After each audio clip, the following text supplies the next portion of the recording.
करुणा मुल्क वालों को भी कहना चाहता हूँ, हम आपके लिए एक योजना लेकर आ रहे हैं। करुणा मूलकों को नौकरी देगी सरकार। कई बार करुणा मूलक वाले इनसे मिले और कई बार हम सब ने उनका दर्द समझने की बात की। आउटसोर्स के लिए नीति होगी तैयार। हमारी सरकार आउटसोर्स की नीति बदलाव करने में विचार रखती है। विधानसभा में सुक्खू सरकार का ऐलान।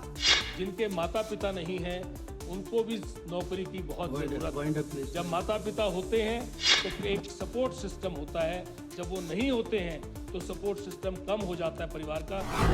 करुणा मूलक आउटसोर्स कर्मी ना हो परेशान। हम नौकरी दें, चाहे वो 10 साल तक सरकार में कैसे भी लगा रहे, उस व्यक्ति को नौकरी मिलनी चाहिए। नमस्कार दोस्तों, आप देख रहे हैं समाचार फर्स्ट टू द पॉइंट और मैं हूं आपके साथ बालकृष्ण।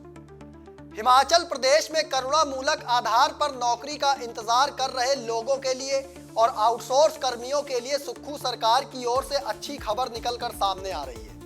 विधानसभा में खुद मुख्यमंत्री सुक्खू ने बजट अनुमानों पर चर्चा के उत्तर के दौरान ये ऐलान किया है कि प्रदेश सरकार 1 महीने में करुणा मूलक रोजगार नीति लाएगी। साथ ही आउटसोर्स की नीति में भी बदलाव किया जाएगा। इससे पहले कैबिनेट मंत्री रैंक एवं नगरोटा बगवा के विधायक RS बाली ने भी सदन के अंदर करुणा मूलकों का मुद्दा उठाया था। करुणा मूलक संघ ने RS बाली से शिमला विधानसभा में मुलाकात भी की थी, जिसके बाद RS बाली ने उनको नौकरियों को लेकर आश्वासन दिया था। अब खुद मुख्यमंत्री सुक्खू ने विधानसभा के अंदर करुणा मूलकों के लिए नीति बनाने का ऐलान कर दिया है। प्रदेश में जिन परिवारों के सदस्यों को करुणा मूलक आधार पर नौकरियां पाने का इंतजार है, उनकी संख्या करीब 3260 है। ऐसे में इन परिवारों का नौकरी पाने का इंतजार अब खत्म होने वाला है। सुक्खू सरकार ने करुणा मूलक नियुक्तियों के मामलों के गहन अध्ययन के लिए शिक्षा मंत्री रोहित ठाकुर की अध्यक्षता में मंत्रिमंडलीय उप समिति का गठन भी किया है, जिसमें तकनीकी शिक्षा मंत्री राजेश धर्माड़ी और आयुष मंत्री यादविंदर गोमा को इस उप समिति में सदस्य बनाया गया है। करुणा मूलक की भर्ती की रिपोर्ट हमारे सम्मानीय मंत्री रोहित ठाकुर जी के नेतृत्व में कमेटी बनी है। उसमें हमने कुछ फैसला करना है, क्योंकि पीछे मेरी मीटिंग नहीं हो पाई है। मैं करुणा मूलक वालों को भी कहना चाहता हूँ, हम आपके लिए एक योजना लेकर आ रहे हैं। उस योजना के तहत जो हमारी विधवा बहनें हैं, पहले विधवा बहनें, उनको कैसे रोजगार देना है, जो 20-20 साल से करुणा मूलक के लिए रुके पड़े उसको कैसे योजना देना है। उसमें हमारा 2 मीटिंगें करुणा मूलक की माननीय रोहित ठाकुर जी के नेतृत्व में हो चुकी है। एक बार मेरी इनके सामने बैठक हो चुकी है। जल्दी 1 महीने के भीतर करुणा मूलक की नीति पर हम विचार करके जितने भी करुणा मूलक है, उनके लिए एक नीतिगत फैसला हम लेंगे और आगे बढ़ेंगे। इससे पहले करुणा मूलकों ने RS बाली से मुलाकात की थी, जिसके बाद विधानसभा में RS बाली ने खुद इस मुद्दे को भावनात्मक रूप से उठाया था। RS बाली ने क्या कहा था, आप ये भी सुनिए।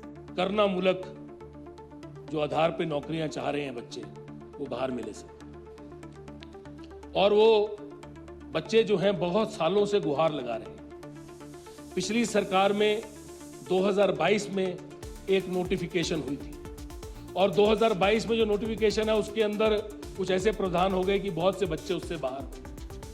ये वो बच्चे हैं जिन्होंने अपने माता पिता को खोया है, और मैं इस पीड़ा को समझता हूँ, इस दर्द को समझता हूँ, क्योंकि मैंने खुद अपने माता पिता को खोया। मुझे पता है कि वो किस दर्द से निकल रहे हैं। हम जब नौकरियों की बात करते हैं और हमारी सरकार जब नौकरियों को प्राथमिकता देने की बात करती है, हमारी सरकार जब विपक्ष में पिछले सत्र में बैठा करती थी, पहले जब विपक्ष में थी, तो करुणा मूलक के लिए माननीय उप मुख्यमंत्री महोदय जब सदन के विपक्ष के नेता थे, तो कई बार करुणा मूलक वाले इनसे मिले और कई बार हम सब ने उनका दर्द समझने की बात कही। मैं चाहता हूं कि हमारी सरकार इसके लिए और ज्यादा बेहतर काम करे।